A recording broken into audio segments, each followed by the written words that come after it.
Hello and welcome, Sagittarius. This is going to be a zodiac specific reading for you.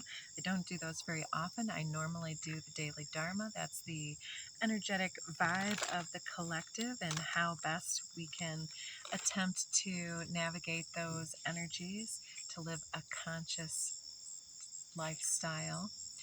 And let's get right into the cards. We're going to do a couple oracle cards for you, find out what's going on. Then we're going to get some advice from the Tao Te Ching and Art of War deck to move forward at this time of the equinox. So what is going on for you, Sagittarius? Interesting, that didn't go the way I had planned it. Is that a message for you? Something a little unexpected? There we go. That's the one. You know, we just had this one in the last reading. Convey your meaning. Reflect on the way you communicate with others and yourself to be sure that you express your thoughts and feelings from your heart with respect and sincerity. And under the deck, we have keeping it in check and splitting the deck. Interesting. Help appears in various ways with connect to source. So the help appears in various ways came up in the Leo reading, and the connect to source came up in Virgo. So this may be a group dynamic because now we're getting what? Leo, Leo, Scorpio, Virgo, Sagittarius, and then this keeping it in check. So convey your meaning. Help is appearing in various ways, perhaps unexpected ways, and you get this support from others when you actually convey your meaning. And so sometimes some of us have trouble asking for help, and I feel like that's where the Sagittarius reading starts, is that you're on the side where you don't really know how to accept or ask for assistance.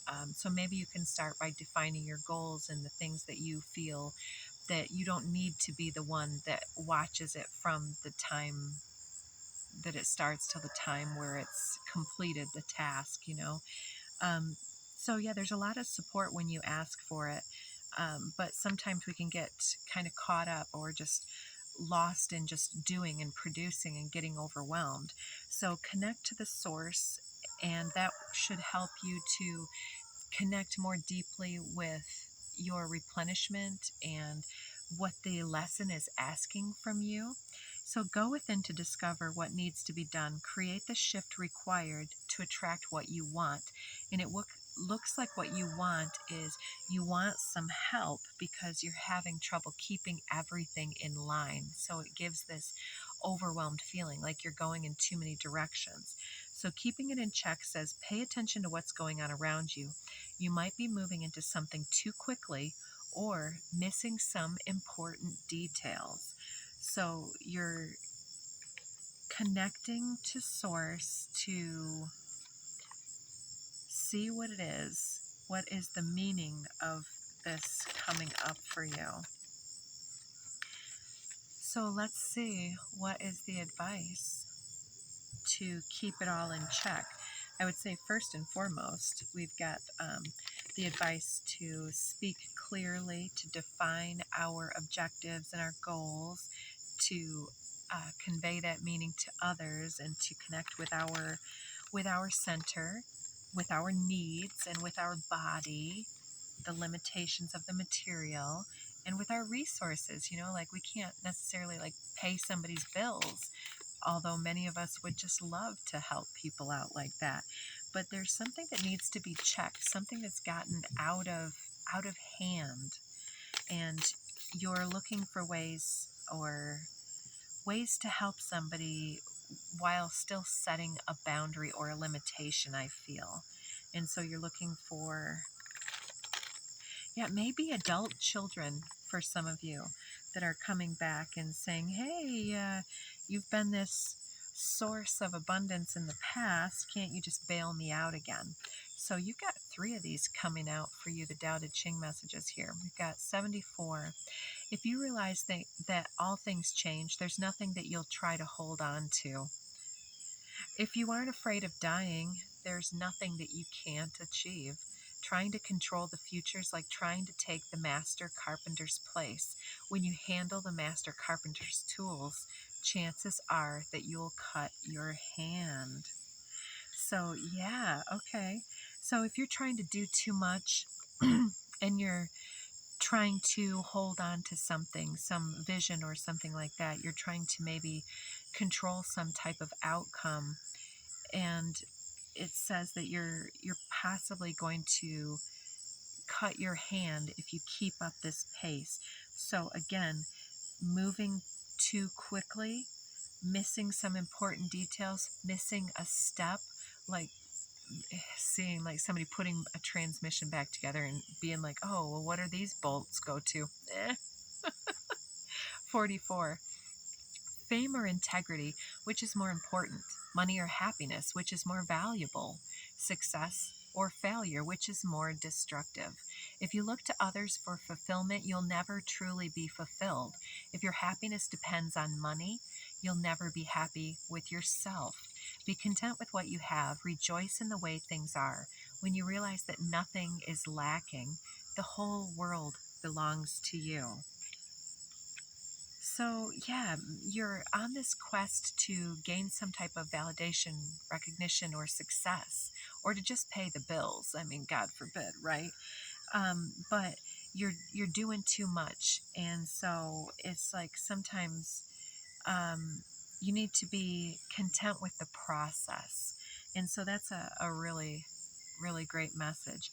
So convey your meaning, keep it simple, and then stop when it's time to stop at the end of the day, right? Keep it in check. The master gives himself up to whatever the moment brings. He knows that he's going to die, and he has nothing left to hold on to. No illusions in his mind, no resistance in his body. He doesn't think about his actions. They flow from the core of his being. He holds nothing back from life. Therefore, he's ready for death, as a man is ready for sleep after a good day's work. Absolutely. So this is so beautiful. It's not about the quest for fame and fortune and all of that. It's a life well lived. And so it looks like you're starting to reconnect to the source of your happiness and looking for help, for people to help you reach for the meaning, to reflect, get that healthy reflection for what really needs to stay, what needs to change, because it looks like you're really ready to cast off the shackles of the karmic toil, and like maybe you're just retiring, maybe you're empty nester. That came out in somebody else's reading as well. But throughout these changes, it's like sometimes we have to be content with not what we have, but like what we are, right?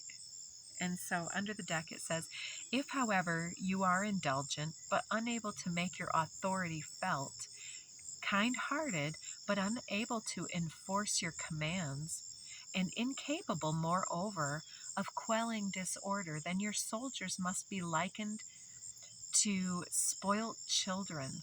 They're useless for any practical purpose. And so we started this talking about adult children. So if your children have perchance grown up a little indulged, it's not too late, but it's up to us to show them a different way to endeavor. Don't waste your life as I have, working for 60, 80 hours a week for all this money when I can't take it with me. And, to keep it in check, like what truly matters to you, and to help your children to, or your whatever, the people in your life, showing others or yourself what really matters, and giving yourself the time and the permission to do things that you love, that you enjoy, that bring back some type of meaning to your life. So I think that is what you have. Prevention is better than the cure. We're all generals in our army of one. We are responsible for how we live and how we relate to others. As thwarting as an enemy's plans is better than laying siege to their city, So looking after your health is much better than waiting until you get sick, and managing your budget is way better than falling into debt. Be responsible for yourself and for others because they are watching you, my dears. So take good care of yourselves, and until next time, bye, Sag.